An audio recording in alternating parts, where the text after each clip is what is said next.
As a related series, I decided to take a look at the energy readings from the kitchen of this household. Now, this dataset was very sparse due to the kitchen being rarely used throughout the day. So I had to use the sum of daily active power in order to create a valid time series. Also, I had to adjust the influence of outliers using outlier analysis, which is the plot on the bottom right. This was due to the outliers playing a major role in creating a valid model.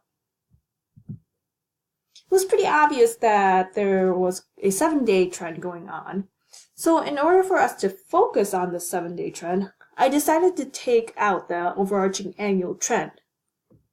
And using this data, I created a SARIMA model with a significant term at the seasonal moving average lag 1 term.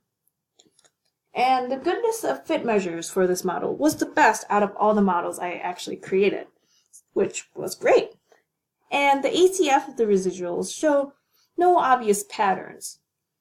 But the QQ plot shows fat tails, which indicates that perhaps Garch would be a good model to apply in addition to this. But before I did that, I decided to do some backtesting and forecasting. The symmetric mean absolute percent error of the backtesting was 1.41%, which wasn't the best, but definitely on the lower side of the models I had created. The RMSE of out-of-sample forecasts, however, was definitely the best. On the right, you can see the general weekly trend that occurs in this model.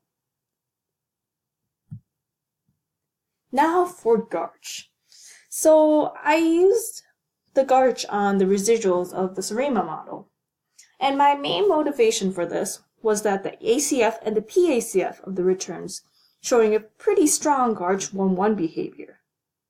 Now, the good news is that Garch is finally working thanks to the outlier analysis. And the plots that you can see on this slide were generated using eGarch with a Gaussian distribution.